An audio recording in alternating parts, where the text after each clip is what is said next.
I stepped onto the porch carrying groceries, my arms full of bags from the Saturday market, when I froze completely. A giant red sold sign stabbed into my front lawn like a knife through my heart. Two strangers in moving company uniforms lugged my hallway mirror, my late mother's antique mirror that had hung in that exact spot for 20 years, right past me without a word, without even making eye contact. Inside, through the screen door, I could see my son standing beside a woman in a business suit signing papers on my dining room table. "Mom, don't make a scene," he muttered when he finally noticed me standing there, groceries slipping from my hands. My chest collapsed inward. Everything suddenly smelled wrong, looked wrong, felt impossibly foreign. The air tasted like betrayal. When I demanded an explanation, my voice shaking with confusion and rising panic, he simply said in a flat, emotionless tone, "It's done. The sale is finalized. You can stay with a friend for a while." The buyer, a middle-aged man in khakis, entered my bedroom carrying a measuring tape. I felt myself physically unravel, my knees weakening. My name is Mara Keene, and that day, my only son erased me from my own life without warning, without permission, without mercy. I dragged my suitcase into a cheap motel on the edge of town and collapsed onto the bed, the springs creaking beneath me. The shock hurt like an open wound, raw and bleeding. I couldn't process what had just happened. My mind kept replaying the scene, trying to find where I'd missed the warning signs. I remembered the first time things had felt slightly off, his sudden insistence on organizing my finances, about 3 months ago, his sharp temper when I hesitated to give him account passwords, the way he would flinch whenever his partner whispered something in his ear during family dinners. At the time, I'd told myself he was just stressed about work, maybe money troubles he didn't want to burden me with. Now I could see the truth with painful clarity. It wasn't stress. It was the beginning of something carefully planned, methodically executed. He'd been setting this up for months, maybe longer, while I smiled and cooked Sunday dinners and believed we were still a family. The realization made me feel physically sick. I ran to the bathroom and dry heaved over the toilet, my body rejecting the reality I couldn't escape. Lying on that motel bed in the dark, I forced myself to recall the first dinner with his partner, a woman named Alexis who smiled with her teeth but never with her eyes. She'd complimented my house too intensely that night, walking through every room like she was conducting an inspection. "Such beautiful original hardwood," she'd said, running her hand along the banister. "This neighborhood is really appreciating in value, isn't it?" She'd asked too many pointed questions about the deed, the property taxes, the current market value, whether I owned it outright or still had a mortgage. I'd laughed it off at the time, thinking she was just making conversation, being interested in her boyfriend's family. I was such a fool. She wasn't admiring my home, she was assessing it, calculating its worth, planning how to take it from me. I remembered how she'd nudged my son when I mentioned I owned the house free and clear, how they'd exchanged a quick glance I'd dismissed as nothing. That glance had meant everything. They'd been strategizing right in front of me, and I'd been too trusting to see it. The memory made my stomach turn again. Back in the motel room, I searched through my purse for tissues to wipe my tears and found a wrinkled envelope I'd somehow grabbed during the chaos of being forced out. My hands shook as I opened it carefully. Inside was a loan document with my son's signature at the bottom and my address, my home, listed as collateral for a $30,000 loan. The date on the document was 2 months ago. A sickening twist hit me in the gut. He'd been already planning to use my house, to leverage it, to take it from me without my knowledge or consent. This wasn't a sudden decision or a desperate mistake. This was premeditated. I read through the document 3 times, each word feeling like another betrayal. The loan was from a private lender with an interest rate that seemed impossibly high. My son had gambled my home on some scheme, some business venture or debt I knew nothing about. And when that loan went bad, because of course it went bad, selling my house was apparently his solution. He'd sacrificed me to save himself without a second thought. I felt rage building beneath the shock.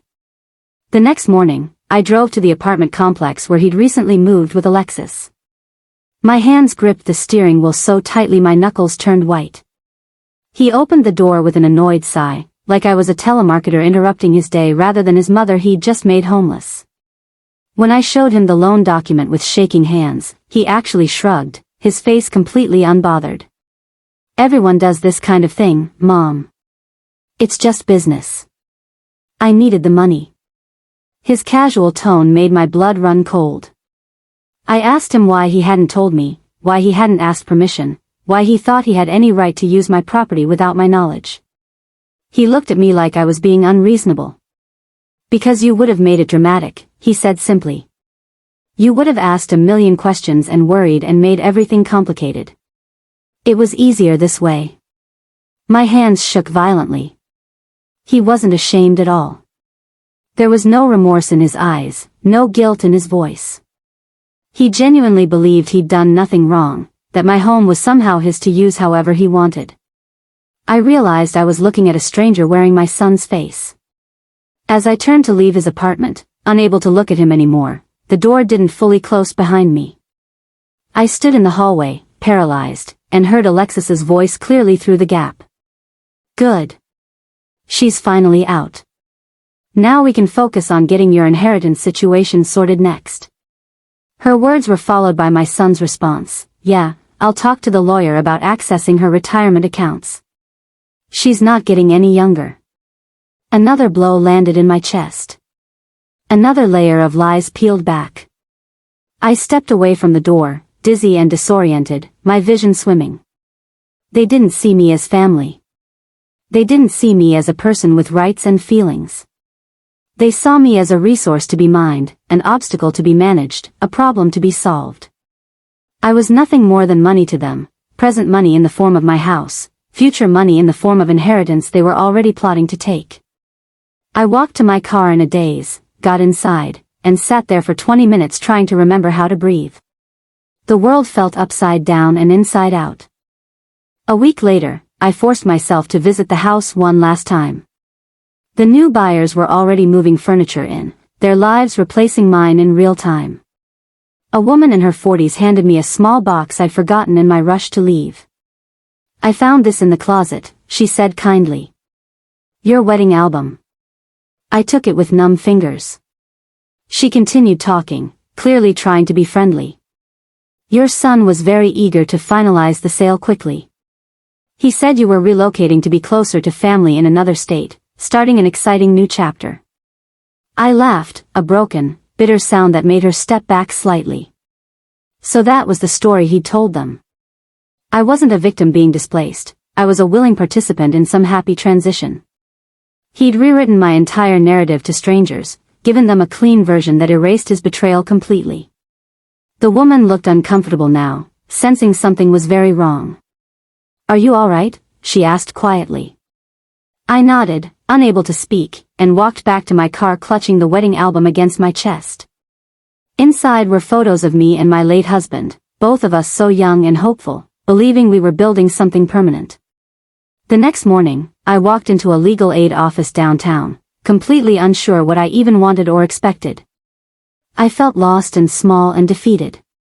A middle-aged attorney with kind eyes named Maxwell Torres listened quietly as I explained everything in a rush, the sold sign, the loan document, the conversations I'd overheard, the lies my son had told. I probably sounded crazy, my words tumbling over each other, tears streaming down my face. But Maxwell didn't interrupt. He took notes carefully and nodded at appropriate moments. When I finished, there was a long silence. Then he said something that changed everything. Mrs. Keene, you didn't sign anything related to this sale. That means something legally significant. His words hung in the air. For the first time since discovering the sold sign, someone was seeing the gravity of what had happened. Someone understood this wasn't just a family disagreement, it was potentially fraud. Maxwell leaned forward. I need you to tell me everything from the beginning. Every detail. Every document. Every conversation. Can you do that? I nodded, feeling the first small spark of hope ignite in my chest. Over the next few days, I searched through old text message conversations with my son, going back months and then years. The pattern was there, clear as daylight once I knew to look for it. Subtle guilt trips scattered throughout our relationship. If you really loved me, you'd help me out with this. You owe me after everything, after raising me as a single mom. This is payback time. Don't question my decisions, Mom. You don't understand business. Stop being so controlling and just trust me for once. All the little cuts I dismissed at the time, telling myself he was just being a typical frustrated adult child. Seeing them lined up chronologically, one manipulation after another, made me cry all over again. This hadn't started with the house. The house was just the culmination of years of him slowly training me to doubt myself, to feel guilty for having boundaries, to believe that questioning him made me a bad mother. I'd been groomed for this betrayal without even realizing it. Maxwell had asked me to document everything, and here it was, a paper trail of emotional manipulation leading directly to theft. I screenshot every message and sent them to the file he'd created. My longtime neighbor, a retired teacher named Helen, called me at the motel later that week. Her voice was tight with anger on my behalf. "Mara, I need to tell you something that's been bothering me," she said. She explained that she'd seen my son meeting the realtor multiple times over the past 2 months, always when I was at work or running errands. They'd walk through the property together, measuring, photographing, discussing details.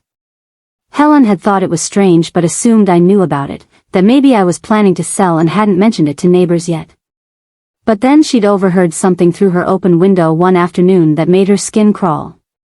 My son telling the realtor, "We need to move fast on this before she catches on. Once it's sold, there's nothing she can do." Helen's voice broke. "I should have told you immediately. I should have called. I'm so sorry." My heart cracked open again, but this time with a different feeling, gratitude mixed with the pain. So it truly wasn't a heat-of-the-moment mistake. It was calculated, deliberate, planned in advance with full knowledge that he was doing something wrong. Maxwell called me into his office with an update that made my blood run cold. His investigation had uncovered that my son had forged a document claiming I'd given him verbal consent to handle the sale of my house because I was becoming forgetful and unable to manage property decisions alone. The document was flimsy, full of legal holes, but it was dangerous nonetheless. It had been enough to convince the realtor and the buyers that everything was legitimate. Maxwell explained that my son had clearly expected me to stay quiet out of shame or confusion, to simply accept what had happened and disappear without making waves. "He counted on you being too embarrassed to fight back," Maxwell said, his eyes angry on my behalf. "He counted on you thinking this was somehow your fault, that maybe you had agreed and forgotten. That's how this kind of familial fraud works. It relies on the victim's self-doubt and family loyalty." But Maxwell had found medical records, employment records, bank statements, utility bills, all showing I was completely competent, managing my life independently, paying bills on time, working full-time with no issues. The forgetful mother story was a complete fabrication designed to make the sale seem legitimate. That night, I sat in the motel bathroom and cried until my chest physically ached and my eyes were swollen nearly shut. I grieved for the son I thought I had, for the relationship I believed we'd shared, for the trust that had been shattered beyond repair. But when I finally looked up at the mirror, my reflection showing a tear-stained, exhausted woman, a different expression began to form on my face, something harder, stronger, more determined. "He took my home," I whispered to my reflection. "But he won't take my future. He won't take my dignity. He won't win." This was the real turning point, the moment when grief and shock transformed into fuel. I'd spent days being a victim, feeling helpless and small. But I wasn't helpless.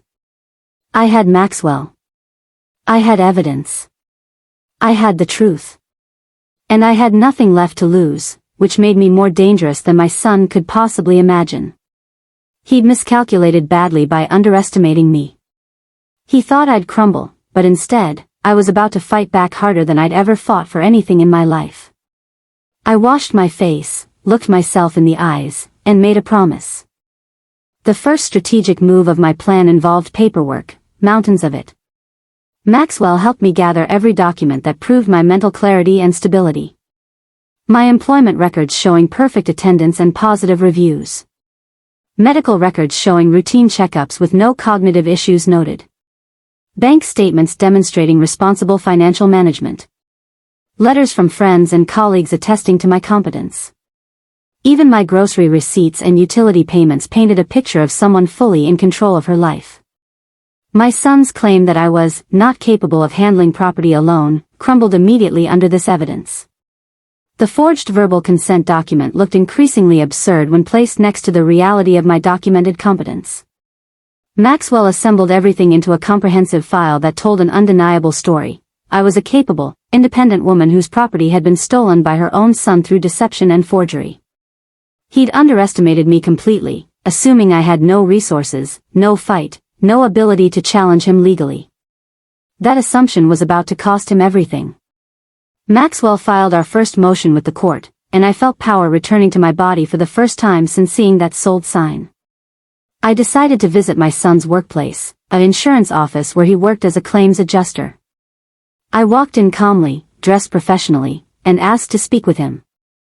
The receptionist called him up front, and the look on his face when he saw me was priceless, pure panic. He practically dragged me outside to the parking lot, his grip tight on my arm. "What are you doing here?" he hissed, his eyes darting around to see if any coworkers were watching. "You're embarrassing me. You can't just show up at my job." I pulled my arm free and looked at him steadily. "I'm giving you one last chance to tell the truth," I said quietly. "One chance to admit what you did, return the money from the sale, and make this right before it becomes a legal matter that destroys your life." His face cycled through emotions, fear, anger, calculation. Finally, he landed on defensive aggression. "I didn't do anything wrong. You're confused, Mom. You're making this into something it's not." But I could see the fear in his eyes, genuine terror hiding behind the bluster. He knew he'd crossed legal lines. He knew this wasn't just a family squabble anymore. And he was terrified his professional life was about to discover what he'd done to his own mother. 2 days later, Alexis cornered me in a grocery store parking lot. I was loading bags into my trunk when she appeared, her face twisted with anger. "You need to move on," she said, her voice low and threatening. "Stop trying to ruin things for us. What's done is done. You're only making everything worse by dragging lawyers into this." I turned to face her fully, surprised by how calm I felt. "Worse for whom?" I asked. She stepped closer, invading my space. "You're going to destroy his career, his reputation, his future, for what? Pride? The house is already sold. Let it go." But then she made a critical mistake. In her anger and frustration, she accidentally revealed something crucial. "That loan he took out using your house as collateral? It's in default now. If you don't back off and let the sale stand, both of your credits will be destroyed. Is that what you want?" Her words landed like a bomb. The loan was in default. That meant the lender could come after me personally since my property had been used as collateral without my knowledge. My credit, my financial future, everything was at risk because of what my son had done. That was the final line crossed. This wasn't just about the house anymore, it was about protecting my entire financial life from his reckless decisions. Maxwell moved quickly after I told him about the defaulted loan. Within 48 hours, he'd filed an emergency motion with the court. A judge reviewed the evidence, the forged consent document, the loan taken without my knowledge, the rushed sale, the default status, and issued a temporary freeze on anything related to the house sale pending a full hearing. The buyers were furious when they found out, but their anger wasn't directed at me. They were outraged at my son, who'd hidden the legal complications and sold them a property with massive title problems. Their lawyer called my son demanding answers, demanding their money back, threatening their own lawsuit. His phone apparently blew up with calls from the buyers, their attorney, the realtor, the title company, all of them suddenly realizing they'd been involved in a fraudulent sale.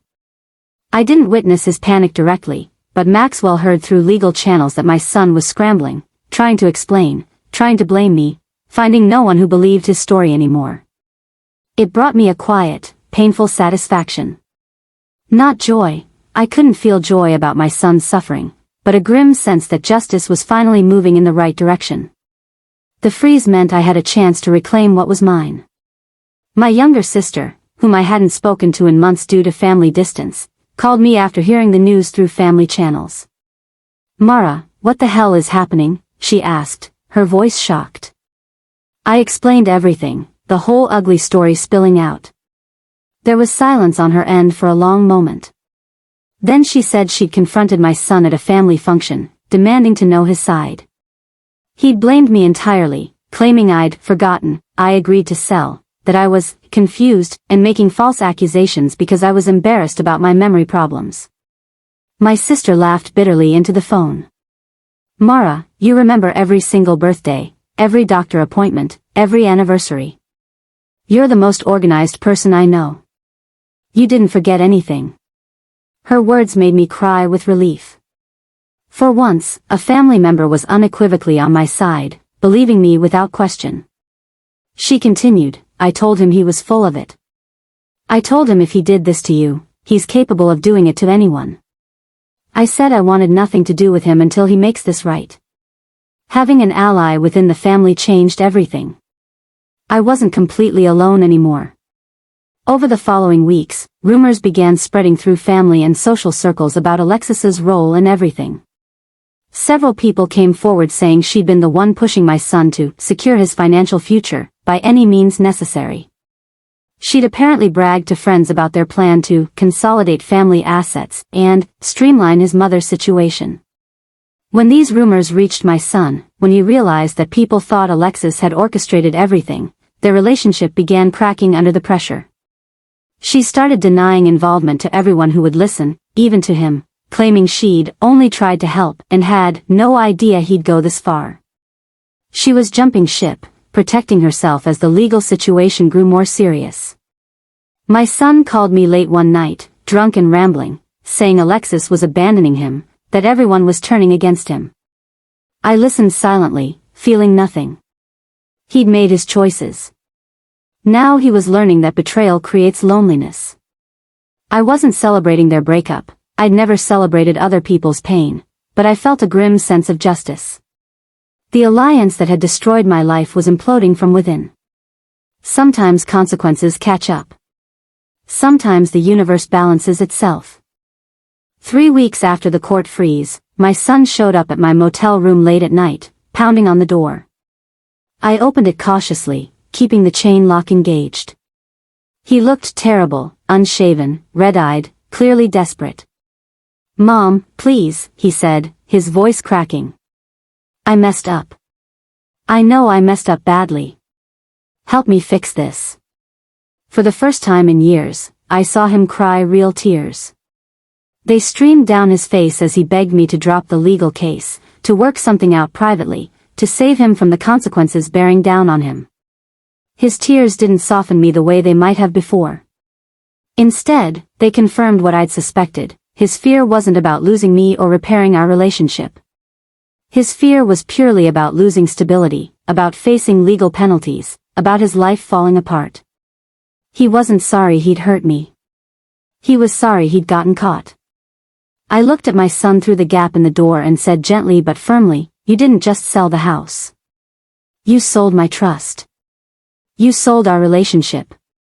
You sold any future we might have had." His face crumpled. "So that's it? You're just going to let them destroy me?" I shook my head slowly. "I'm not letting anyone do anything. You destroyed yourself. I'm just refusing to be destroyed with you." Then I closed the door. Mediation day arrived on a gray Tuesday morning. We sat in a conference room at the courthouse, me, my son, our respective lawyers, and a court-appointed mediator. My son tried to charm the room, using the same manipulative tactics I'd fallen for my entire life. He spoke about being a concerned son, trying to help his aging mother navigate difficult financial decisions. He painted himself as well-intentioned but perhaps overly zealous. It didn't work. Every forged or misleadingly presented document was revealed during the mediation. Every lie was confronted directly by Maxwell with evidence. The timeline of events demolished my son's narrative, showing how he deliberately hidden his actions, forged consent, rushed the sale, and attempted to profit from fraud. He looked physically smaller with each page Maxwell turned, each piece of evidence presented. His lawyer, a tired-looking man who'd probably realized too late what kind of case he'd taken, could barely defend the indefensible. Alexis didn't even show up to support him, despite being subpoenaed. He sat there alone, his carefully constructed lies falling apart piece by piece, finally understanding that charm and manipulation wouldn't save him this time. Facts mattered. Evidence mattered. And all of it condemned him absolutely. The mediator, an older woman with sharp eyes, listened to everything and then turned to my son with a question that cut through all his excuses. Did your mother ever give written consent to sell her home? He stuttered, sweat beading on his forehead despite the cool room. Well, it was verbal, we discussed, she interrupted him. Written consent. Yes or no? He tried to spin more excuses, talking about how verbal agreements are valid, how families don't always do formal paperwork, how I'd understood what was happening even if I didn't sign anything specific. The mediator shut him down coldly. Sir, you forged a document claiming she couldn't manage her own affairs. You used her property as collateral without her knowledge. You sold her home while she was at work. These aren't the actions of someone with consent. She paused, letting her words sink in. These are the actions of someone exploiting a person who trusted them. That moment broke something visible in him. His shoulders sagged. His eyes dropped to the table. For the first time, he seemed to truly comprehend the magnitude of what he'd done. Not because he'd suddenly grown a conscience, but because an authority figure had named it clearly: exploitation, betrayal, fraud.